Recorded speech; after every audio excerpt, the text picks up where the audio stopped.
You get a good workout, you get lathered up. I mean, you're excited, you've got good energy, and I could see that you could be making better decisions. Yeah. Yeah. Most people just think like exercising puts me in a good mood, but it physiologically does change. It changes your hormones and it changes your dynamic of how your brain is operating. So yeah, the Stairmaster, or put your treadmill at like a high incline and 4 miles an hour or something like that, and just like get after it.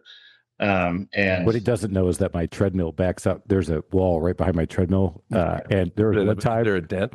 Oh yeah. Because there was one time I did exactly what he just said. I'm gonna put this thing way up there. I'm like, I'm gonna go, trip, boom, bam, and the thing. Guess what? It doesn't do. It doesn't stop. No, just keeps shoving you against the wall. So just imagine a fat fucker sitting in the back on. Boom, boom, boom, boom. I couldn't get off it. I had to roll off of it and turn it off. Welcome to the Small Business Safari, where I help guide you to avoid those traps, pitfalls, and dangers that lurk when navigating the wild world of small business ownership. I'll share those gold nuggets of information and invite guests to help accelerate your ascent to that mountaintop of success. It's a jungle out there, and I want to help you traverse through the levels of owning your own business that can get you bogged down and distract you from hitting your own personal and professional goals. So strap in, adventure team, and let's take a ride through the safari and get you to the mountaintop.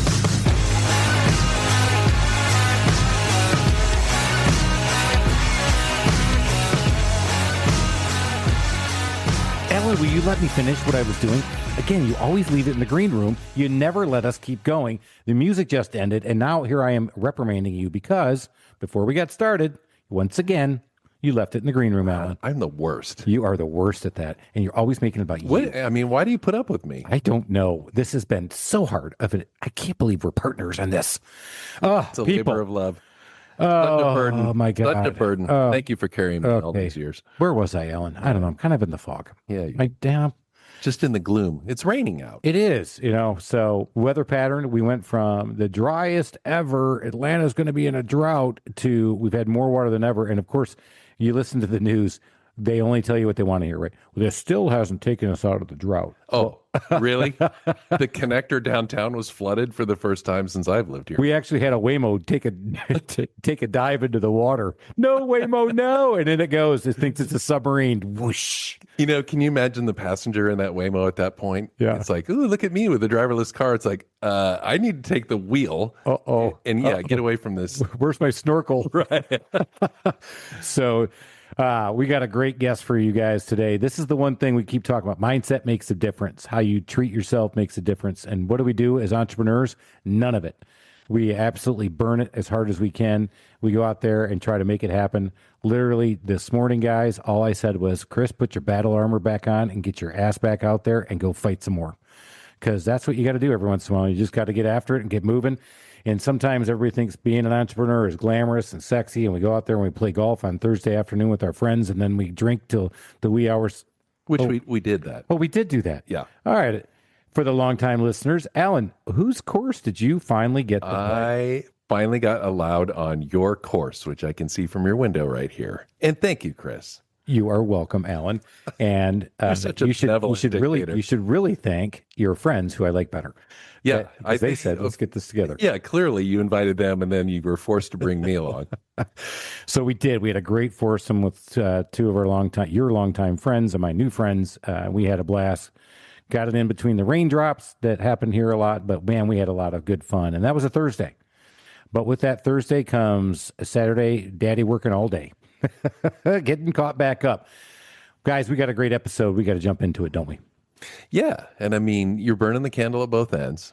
What'd you have for breakfast? I had a Chick-fil-A biscuit because we had training this morning with the team. Good. Lots of fat and carbs. That's right. Fuel you for the day. I shoved it down with 2 coffees. I think that sounds really good. What do you think, David? Yeah, we could probably do a little better, but it's not bad. Better than a lot of people. All right. Okay. And who are we talking to? We're talking to David Forster, and he is going to talk to us today, guys. Getting your head straight, doing the things right, but talking about a lot of different stuff. We're excited about this. David, I just blanked on, and you got your name on your shirt, and I forgot. Tell everybody what you do and what the name of your company is. Yeah, Systems Over Sweat is the name of my company. I'm actually wearing a Taussig landscape polo today because I'm also COO of a landscape company here in Kansas. But Systems over sweat. We focus on simplifying systems and actually working on your brain performance to be able to lead those systems at full capacity. So, and I think it's important for the listeners to know you've built and sold numerous businesses, right? I mean, very successful entrepreneurs. So this is not somebody just coming in and talking about gobbledygook about nutrition and sleep and stuff like that. It's somebody who's done it. I'm not a career school kind of guy. Dropped out of college. I loved my education. I studied kinesiology, kind of worked my way through the upper level classes of what I wanted to learn, and then realized that career at that time, 20 whatever years ago, didn't pay very well. And I was making pretty good money working for a stonemason. So I started my own construction business, and 25 years later, I had 4 of those and a couple of retail businesses and a couple of logistics businesses, and found the same pattern in myself of when I would hit burnout, where the stress and anxiety would just get to be too much. And I'd built my way out of it using what I learned in school about exercise science and how that affects the brain and all that good stuff. So let's talk about that because I've never been through that, Alan. Okay, yes, of course we all know that, guys. If you listen to the podcast enough, you know that Chris goes through this almost on an hourly Going to basis. Vegas is not exercise. No? No. Well, that's the way I get myself out of my fog. All right, but It does get your heart rate up. I mean, that counts, you get a lot of steps walking around the casinos. that's for sure. I'm telling you, man, you could stay in one casino and get 10,000 steps in without even blinking an eye, man. Especially when the blackjack tables aren't running right and you got to go find the one that's going to run But right. Vegas is more of a holistic approach. I guess it is. I guess so. But what I want to find out is how do you know when you're in that or slipping down that slope? I think that's the hard part for a lot of us is that I just said it before, at the start of the podcast, man, I strapped on the battle armor this morning. I said, get out there and let's go kick some ass. But how do you know when you're getting into that funk? Right. I mean, it's a slow fade, right? I mean, you go through it and you can go through a dip, but really being in that place where, you're about to throw in the towel, you're actually been thinking burnout in your mind more than a few times over the course of a month or so. My wife and I actually made a rule, and we didn't make it up, but we heard another couple that said, if we wake up more than 3 days in a row and don't want to go do what we're doing, we have to make a change.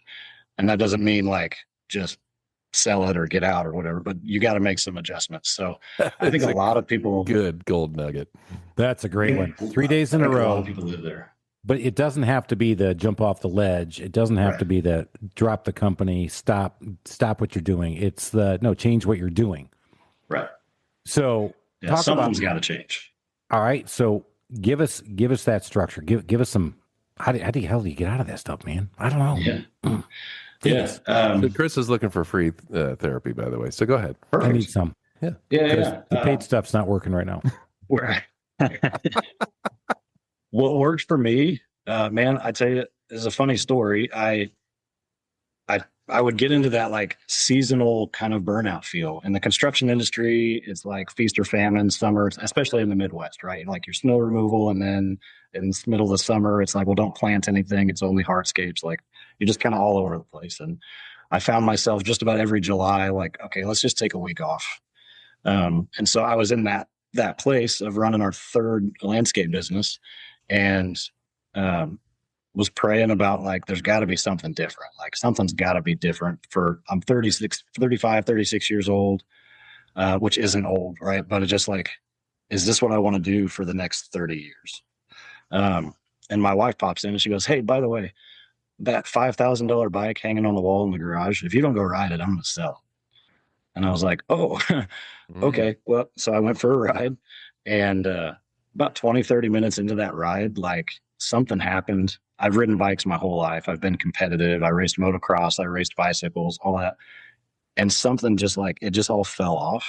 And all the problems that I was trying to solve over the last few weeks, I just all of a sudden was like, oh, I had clarity. I knew how to solve this. I was like, for the next 30, 40 minutes before I got home, I was just like solving problems. And I walked in and told my wife, like, I don't know what just happened, but that was amazing. And I got to go tell as many people as I can about it. And about what I thought was going to be position that business to sell and like maybe we'll figure something out. About 3 weeks later, we signed a lease on opening a retail bike shop. So, Chris, you're going to go out and buy a bike now, aren't you? So I was about to tell him, the good news is I really appreciate what you're doing. And I used to ride mountain bikes when I was in college, but one of my favorite phrases, Alan, is I got a tender tank. You know what that means? No. That means my ass is raw, bro. Yeah. This ass can't be raw. It's raw for other reasons.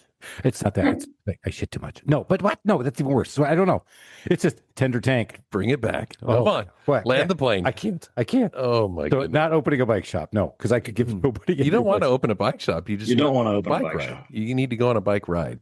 By the way, I was in the coolest bike shop in Sisters, Oregon this year, and they had 6 different beers on tap. And I mean, it was the hardcore mountain bike shop, but you could also that's how get I a nice craft brew. As So there's an idea in for grad you, school. kid. That's how I that was my outlet in grad school, was to help drop weight after playing football. I started riding mountain bikes with these guys and I had a lot of fun. But let's go back to this again. You found an activity, and that activity allowed your brain to kind of uncouple from the problems you were having, and you're like, man, I'm out riding again, and you kind of freed your brain up to start talking through an exercise. Yeah. So, yeah. And when I got back, I mean, so my kinesiology background like popped into my curiosity of like, okay, like what happened? Because I've ridden bikes like a lot. I never felt bad. I want to throw this in there. We don't talk about it a lot. Chris and I are both men of faith, so you prayed about it. Then you went on the bike ride, and then something happened. I think that's kind of a cool chain of events, don't you think, Chris? I agree. I want to hear what he had to say. You're right. Because again, back in being men of faith and also, have an engineering background, and I get into these arguments about, well, then you must not believe in God because you're a scientist. I'm like, man, Who invented science? You're digging hard, man, because who came up with all of it? So, I believe in that and what you talked about, but I was going down the science path of how did that happen? Because for all of us, it doesn't even have to be a bike. It could be a walk. I did that the other day. I just said, instead of going to the gym today, I'm going to go take a walk around my neighborhood. Just a man in his thoughts with the music playing. And I came back going, all right, okay. Yeah, no, yeah, that's right. I got to get on this. Oh, I forgot that. And you're right. You got out of it because I was just walking and enjoying outside. But that's just walking. That's not hardcore biking. And definitely not getting the tender tank, which is not the episode of this episode title. Chris does not want a tender tank. That's before I didn't want to think about that at all. It used to be cool, and now when I say it now out loud, I realize now it's terrible. Well, it's because our society got really screwed up. Back when I was saying it, which is forever ago, I mean, it was okay. Because you've heard the phrase, haven't you? No, I'm not looking at you, David. No, of course he God doesn't. Damn it! Not tank. I mean, I've heard tender other things, but those two. Hello.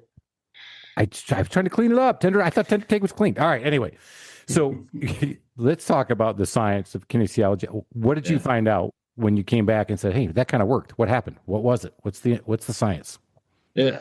So when you're doing specifically in continuous aerobic exercise, your brain releases some proteins. They're called BDNF, the brain-derived neurotropic factor. And it also then reduces cortisol. Most people are familiar with cortisol. It's a stress hormone. It's produced in your adrenal glands. It's the fight or flight kind of mechanism. And it's really valuable, right? If you're running from a tiger or you need like a burst of like safety, like survival type stuff, right? So you're in a bank dealing with a really shitty client. I feel like I have buckets of cortisol. I think I'm on cortisol overload. In fact, I think we're cortisol overachievers, Alan. I know. When I sweat, it's cortisol. If you're entrepreneurial at all, it probably is. Yeah. Most people are just living in constant like. All right. So how do I find this BDNF? Yeah. That's what I'm Get asking. off your ass is what he's saying. Consistent aerobic, Trunk, right? Especially HIIT workouts, high intensity intervals. Okay. It takes 6 minutes is enough to boost the BDNF production by 4 to 5 times in your brain. So being at about 80% effort. So walking isn't going to boost it that quick, right? Just a normal walk. But if you go for like an intense ruck, like a hike where you're just like your pace is really high with a weighted vest and you can get into that heart rate zone, it's going to release that protein. And what that does is rebuilds and repairs the synapses and the neurons. So you actually can create new brain cells. So sip away at the bourbon and don't be too worried. But cheers. Nice. Keep doing it. That's the best And thing. here's what I just took away. I can drink bourbon all afternoon doing podcasts with Alan, and then all I have to do the next morning for 6 minutes is hit it, and then I'm back. And when you go to Vegas, you get plenty of steps. But I don't get I just You need just 6 walk minutes. faster. He just said, get your heart rate up for 6 minutes. Are you talking heart rate like at 110, 115 maybe? Is that 80%, whatever. So probably like 150, 170. whoops. All right. So high intensity workouts get it kicking more. So that's one thing you found. Yep. And so you said rucksack, heavy weighted vests. Have you ever done that? No, I've had like ankle weights. And I mean, it makes a big difference. Yeah, I've had leg warmers too, Alan. No, ankle weights. Okay, whatever. Dick. That was a good one. I got to give you that. Thank you. All right. Let's find out some more of what else we can do. Shall we? You're wasting. All right. Let's go, David. Sorry. We're wasting your time, Yeah, you're good. but we're fun. So doing that is gonna actually, and I'll give you a little. I missed something. Must have been. we think we're amuse funny. ourselves. We Yeah, think yeah. we're hilarious. We know And you're we're over there not, going, but- God, guys, this is the worst one I've ever been on. Why All right. did- Don't worry why about it. did I It'll look get at better. my calendar It'll get today? better, David. Don't worry. Don't worry. I'm All right. glad you remembered We're this just one. getting warmed up. I'm just getting warmed up.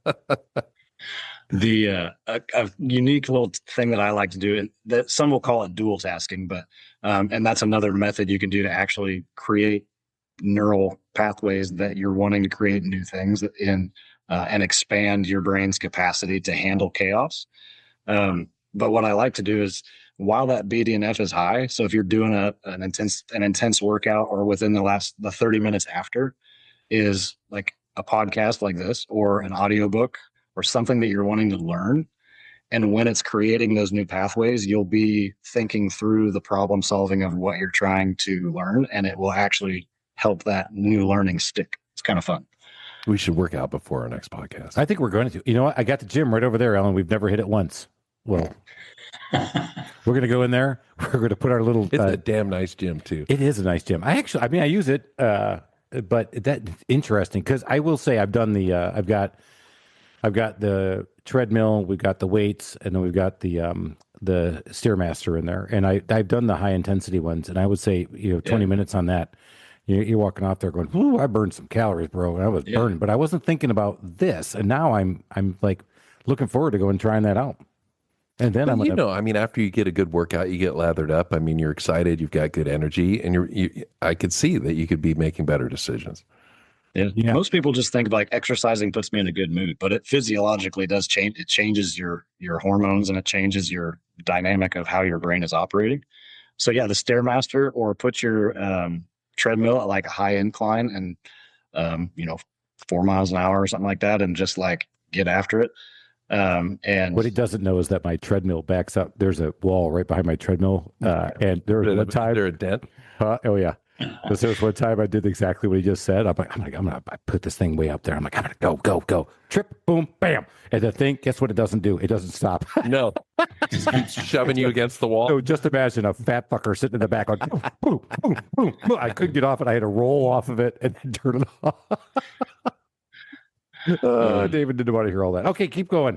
So the opposite of the high intensity workout is sleep, getting good sleep. And entrepreneurs, I mean, Chris and I were talking about it in the green room. I mean, we've both had some sleepless nights lately. And just to say, okay, I need to sleep better because I know it's good for me, doesn't necessarily work. And I'm sure Chris has tried. And booze doesn't give you good sleep either. Yeah, give me some more. Yeah, okay. Thanks. So let's talk. So working out's good.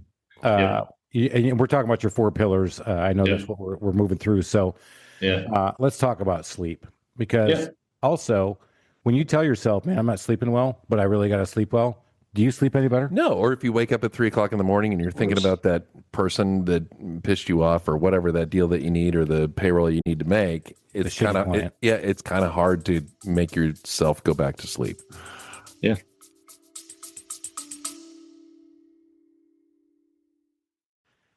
Hiring the right people shouldn't feel overwhelming. At Smart Hire Solutions LLC, they take a smarter, more human approach to hiring. Smart Hire Solutions helps you get the right candidates, carefully vets, presents only the best fits for sales roles, lead technicians, key team members, in home services, construction, and many more. No resume pile nightmares, no wasted time. Today's labor market is tough to navigate, and having the Smart Hire Solutions LLC team on board makes it smooth sailing. Founder Tina McKenna brings decades of real-world experience, not only in recruiting, but in marketing. She runs this thing like a business that's involved with you. Check out their fresh approach at yoursmarthire.com. That's yoursmarthire.com. Or connect with Tina McKenna on LinkedIn. That's Tina McKenna with Smart Hire Solutions, LLC, yoursmarthire.com. So 2 or 3 things that like you guys just lit up for me, and even just what you said. So one, you got to make sure, set an alarm to go to bed, not an alarm to wake up, right? Like be more consistent with your bedtime, and your melatonin production and all of that stuff will actually get in better rhythm and will cause you to start to want to go to bed sooner if you start that rhythm going. Stop eating 3 hours before bed. Stop drinking water 2 hours before bed. And no screens at least an hour before bed. Yeah, that's huge. That's the hard thing for so many. No, that's a non-starter, dude. I love sports. Can I wear them with blue light glasses? No, I did. Can we work on there? Is there some functionality? How about you? The late night bowl of cereal. I mean, I crave it like at 10 o'clock. So I've heard this before, and so he one thing I want to go back. Gold nugget: set an alarm to go to bed, because I do work out in the morning. So I go lift weights in the morning and then try to keep my cardio up while I'm doing it.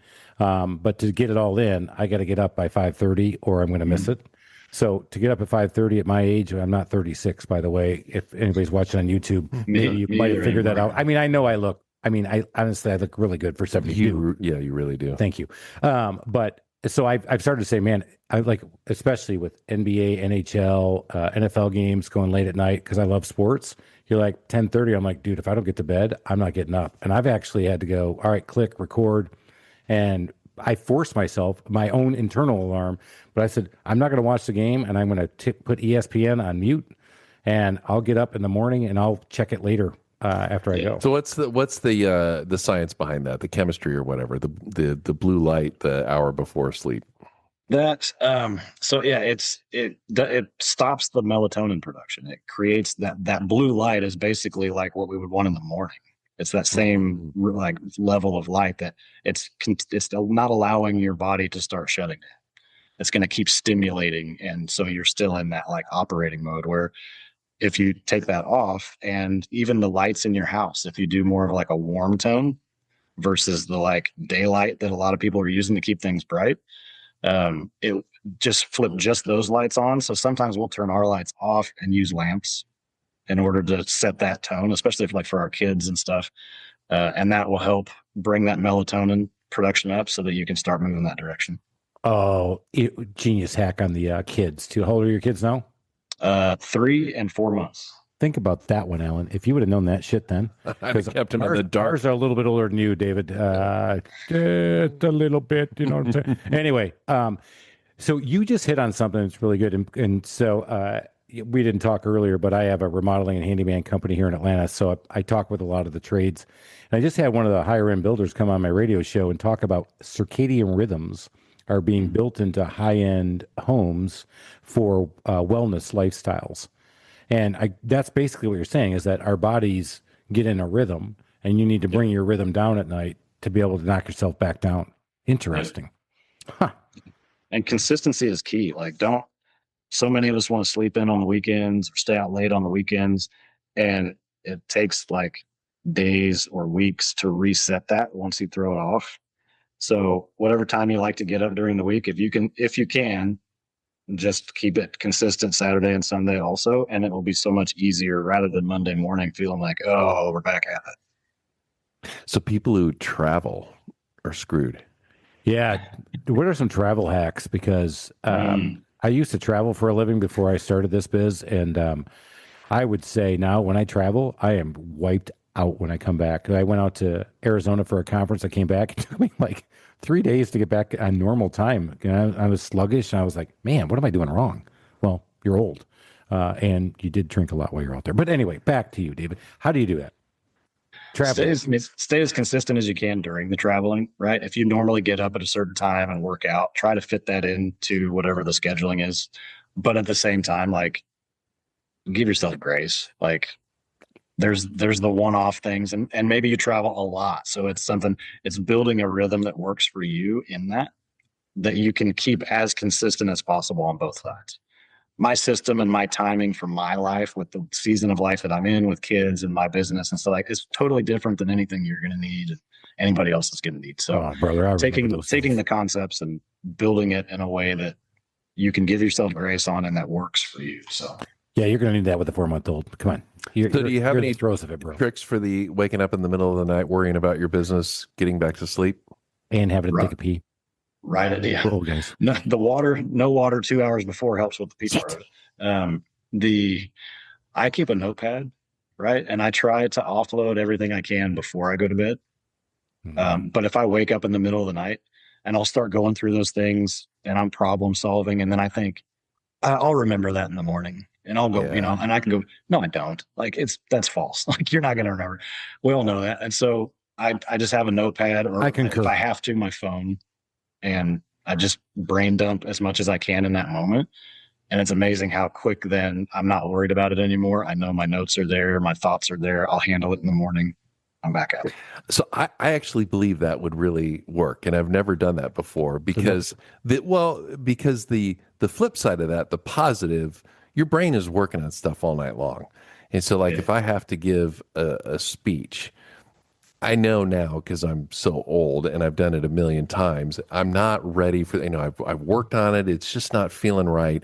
And I know I go to sleep, my brain's going to keep working on it. And I swear to God, I wake up in the morning the day I have to deliver the speech and I'm like, I got it. And it's just because I've been processing it all night long. But if it's a negative thing, it eats at you all night long because whether or not your eyes are open or closed, your brain's still chewing on it. So I like this idea of trying to dump it onto a piece of paper. I've never tried that. I've heard it before, or voice memo on your phone or something. No blue light. I like the idea. I tried it a couple times. I have done it, and I reread some of the stuff that I voice memoed. And I bet that was entertaining. It's entertaining, guys. My dreams are a little effed up, if you know what I mean. And you're like, what? Chris, what were you thinking? And I remember thinking, this is a genius idea. And I heard the next morning, I'm like, that's not even implementable. I mean, it's not even close. I'm like, what were you thinking? I'm like, okay, well, all right, keep thinking. No, I think you're right. And Alan, you hit on something I use all the time in my business. Because I bring on I've got 32 employees, and we bring on handymen. And when I train them in culture training, when they first start with us, I said, listen, here's the good thing. I'm going to pour into you guys today. Here's the bad thing. Science says that you're only going to remember 7% of what I said, 38% of how I said it, and 55% of the way you felt when I was saying it or my interactions. Because they were scared. Well, no, that's the science behind all of it. I said the other part of our science, and I'm going to put this out there, is that a fully formed adult brain needs one full sleep cycle to comprehend what you just learned today. So tomorrow morning, here's the good news, guys. You're going to say, "Oh, I get what Chris was saying. He's a genius." Is that what they say? No, they don't. Clearly, we had training this morning. No, but that's the kind of stuff we talk about. That sleep is underrated, and you have to protect that with all your life. I mean, I think that's the one thing we all miss. Is that there's one thing you got to protect. You were mentioning brain fog at the start of the show, right? And sleep it's not like, if you can do it right and consistency, sleep, like you said, Alan, it's when your brain can actually build. And so it's building and processing those things that you haven't quite wrapped up yet. It's always going to be doing that, but it also is the time when the trash man comes, right? That's when it cleans out all the junk. When you're asleep is when any of the cortisol and everything that was cleared while you were working out is now actually, like, if you just imagine it, like while you're working out, the janitor is throwing it all in the trash bags. And at night, the trash man comes and hauls the bags away. If you don't get enough sleep, the janitor, even if you're working out, the janitor is just throwing the stuff in the trash bags, but now the trash bags are piling up and then they're starting to stink and flies are coming. And it's like, oh, well, crap.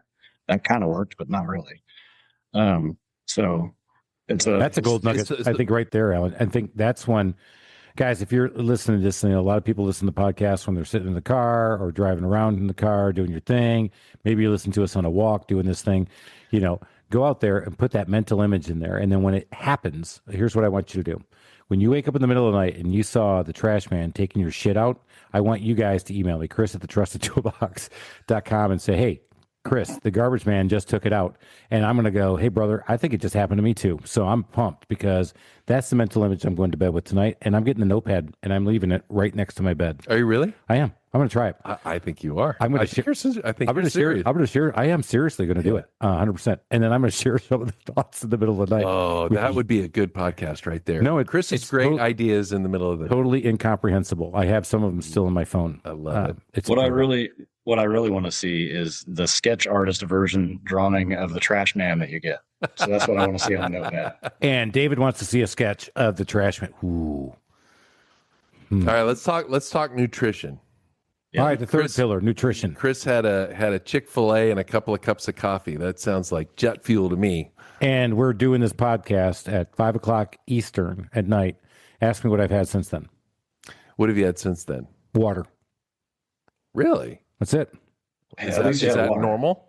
I've been on the road. Dr. Pepper. No, actually, I've had to cut out pop. Pop. That's such a Midwest. It was such. Come on, David. What do you call it?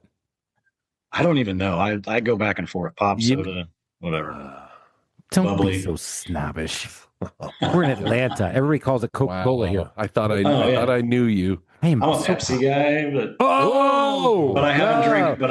But I haven't drank. Get it in now. This podcast is over. Yep. We just had a holy war right Thanks there. for a great day, David. I really appreciate you. Yeah. Good luck with that, buddy. Huh? Good. You sleep on that because Pepsi sucks. Coca-Cola forever. We're in Atlanta, bro. That's where it's where Pepsi's made. It's got to be. What if I switch to RC? Jersey. That's okay. RC with peanuts in it. That's a Tennessee thing. That's a Tennessee thing. Where is Pepsi made? Where is it founded? That's got to be some cesspool in New Jersey. Like in the industrial armpit of New Jersey. I don't know. I do know Dr. Pepper, Waco, Texas, where my son's at. And I could segue really hard right now because I have to kind of actually look at my phone to see if my lawyer son got his FedExed passport to him so he can stay employed. That's a whole different story.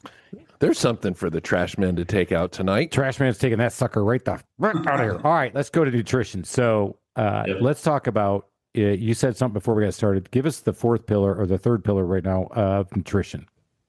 Yeah. So I'm not going to bore you with the same details that everybody else is going to talk about around what you need to eat. Yes, you need to eat as clean and natural as you can, right? We don't want a bunch of processed stuff, blah, blah, blah. But Chick-fil-A. for me, fried cheese curds. That is fried cheese curds on that list. Whataburger. Chick-fil-A again. Whataburger. In-N-Out. No. Those are all burgers. Yeah, not clean. So we're not going to go with that. Guys, everybody knows what clean is. Go look it up. Right. We've all know that.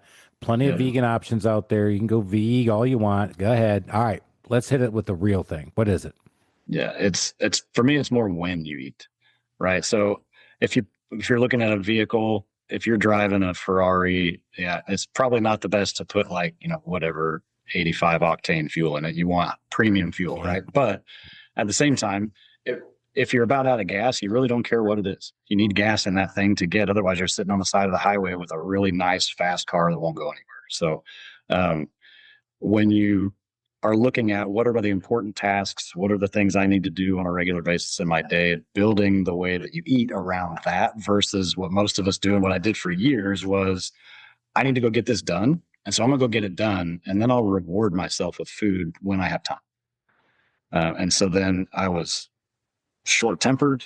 I was not a great problem solver. I was just a bulldozer or a bull in a china closet. Like I could get crap done, but my team really didn't love it because I was just like, and my brain was not operating right. My blood sugar was low. I was just cranky.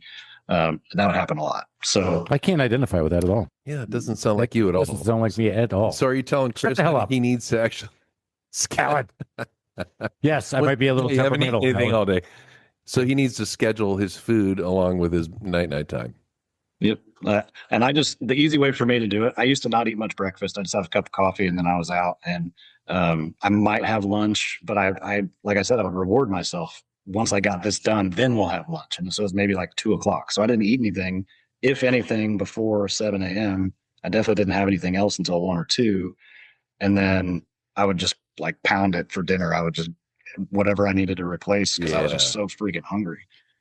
So I flipped that, and I made sure that I ate at least 40% of my calories before 10 a.m. And I'm not going to tell you like what they need to be, but like if you're eating a 2,000 calorie diet, try to eat at least 700 calories, or not 600 calories or so by 10 a.m. And then if you can do lunch the same, and then dinner 20%. How many calories are in a Bloody Mary? Hey Siri, how many calories in a Chick-fil-A chicken biscuit? You look that up, Alan. How many calories in a Bloody Mary? Because when we golf on the weekends, 350. You can have 2 of them. yeah, baby. You know what? I didn't even eat the whole thing. I actually took off the top of the biscuit and just ate the bottom and the chicken. How about that? Hey Siri, Eat how that. many calories in a Bloody Mary? So Alan's doing some fact checking for everybody on food. So use ChatGPT. 40% of your calories. Now, how many percent of the calories before 10? 40. I try to do a 40-40-20 split on my meals. All right. 150, so you can have a lot of Bloody Marys before Yeah, 10. but we just start playing golf more in the morning. I think so. You drink Bloody Marys in the morning, nobody thinks you're drunk. You bring out a 6-pack. It's like a salad in a glass. Right. So with all seriousness, again, back to the right foods and the right timing. I think you're right, because when you're stroking and working really hard as an entrepreneur, in fact, one of my guys prides himself on this too. We're not lunch guys. Like when we're out doing estimates and we're training new estimators, we're like, guys, we don't do lunch. We do because we'll stop and do some training and then grab some lunch. But you're right. I think that really does the thing. And then the reward part gets really good, because how about that? Chris didn't have lunch. So that means I get an extra 1,000 calories. So on my 3,000 calorie diet, because I'm in the hiking up a mountain, because I'm going to do a lot of exercise, that means I can really pound 2 double cheeseburgers and some fries. And I'll be full of it, baby. I think your definition of reward is different. Probably is. So, as long as that's 3 hours before bed minimum, then you're good. All right. I think you're right. The timing on this. All right. It's all timing. Alan, we got to hurry up and get this thing over, because I got to go get a triple cheeseburger from Burger King. God, you know what? I just said Burger King. Here's the thing. Here's the thing. I had not been to Burger King. I can't even tell you when, before COVID, at least, because I did a Impossible Burger King taste off just to see what the difference. I just want to see what they're like. Yeah. But I haven't been there. But their advertising is coming back so hard on TV that I just said that. So they got me. Advertising works. Wow. Good. All right. Let's talk about the 4th pillar. What's your 4th pillar to getting better as a head case?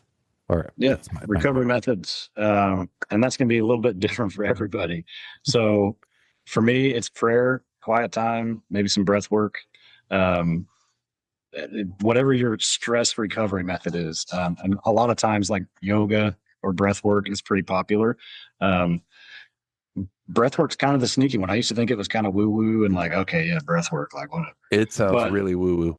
The science of it, if you do some deep diaphragmatic breathing, it puts pressure on your vagus nerve, which sends a signal to your brain like, hey, calm down. So you do, even like in a really stressful moment, they say take that deep breath, and then like at the top of the breath, like that little bit extra, and then hold it, and then breathe out for like 6 seconds.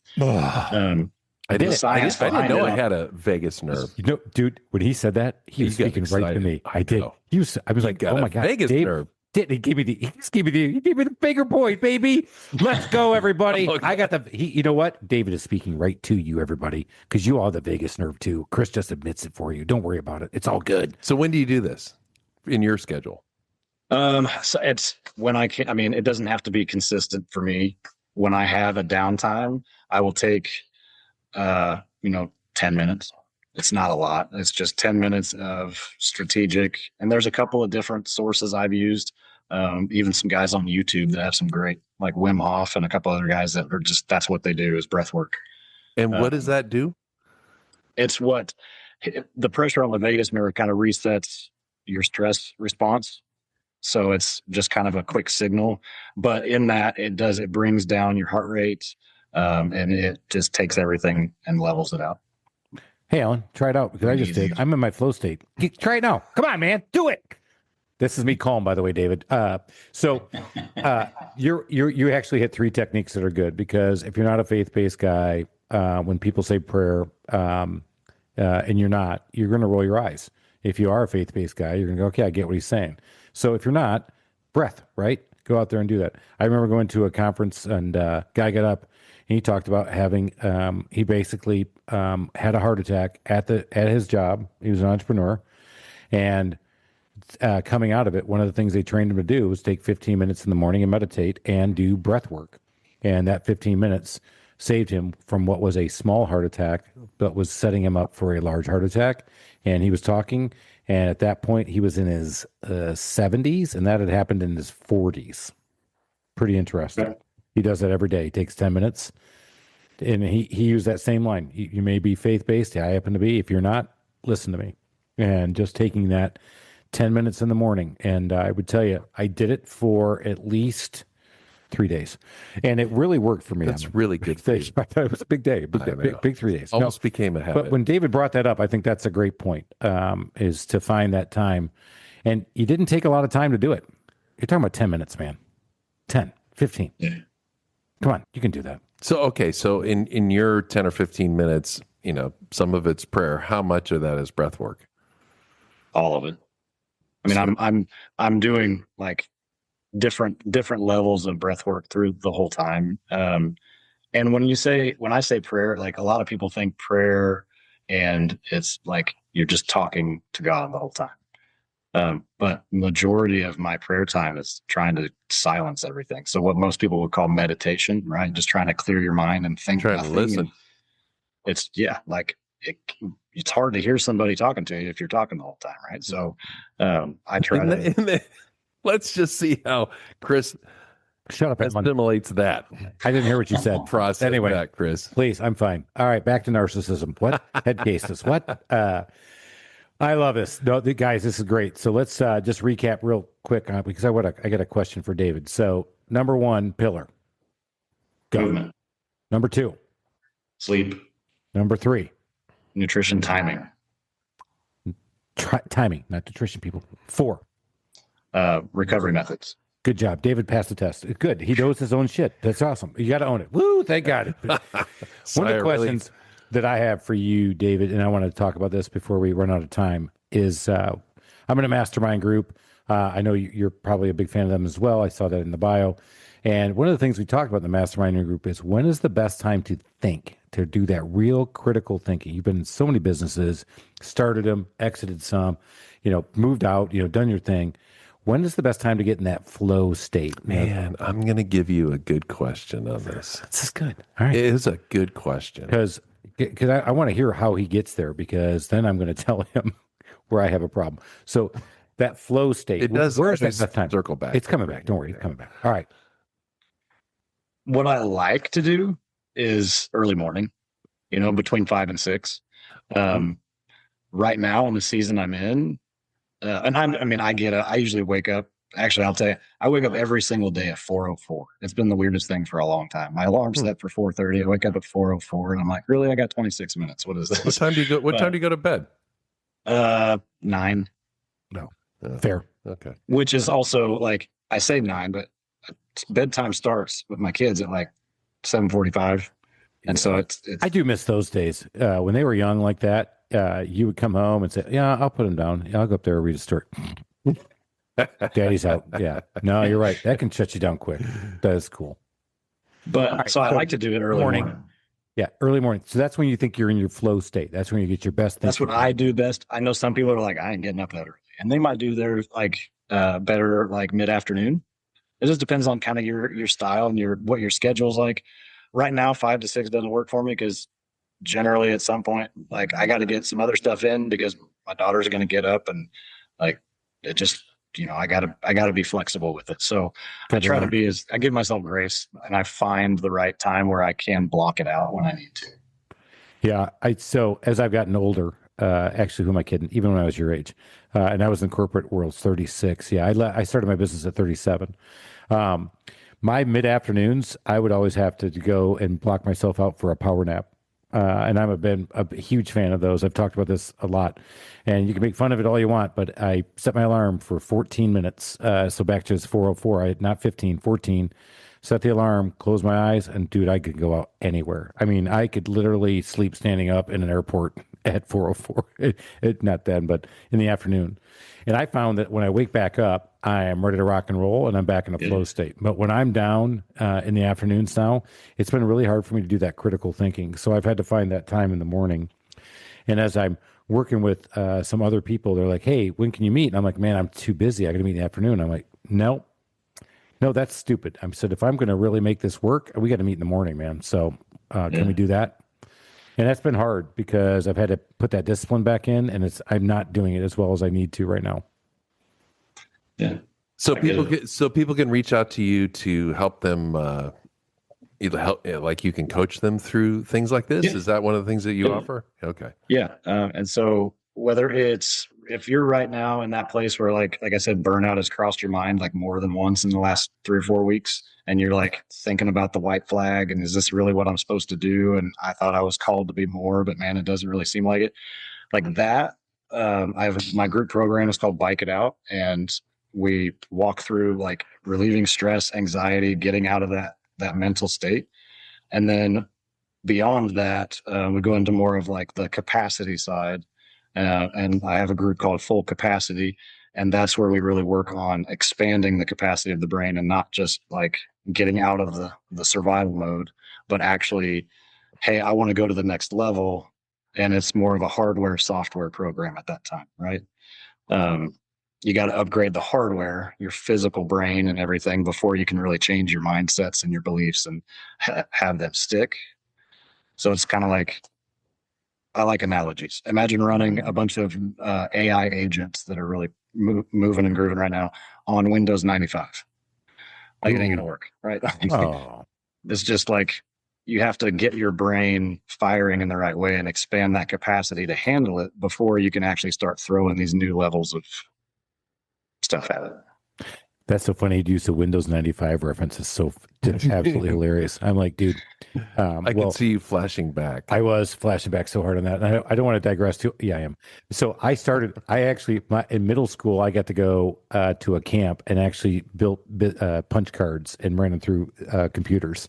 And then I was on the first DOS-based program. You said built punch cards. What does that mean? Oh, are you like actually poking the holes? We had to poke holes in the punch cards and run them through the computer to get the program to set. Yeah. But, and then I learned in college, I had to write Fortran because I was in engineering, and we were the first ones to ever not have to be on a mainframe. And then, yeah. So when he said Windows 95, I'm like, dude, whoo, welcome to my world.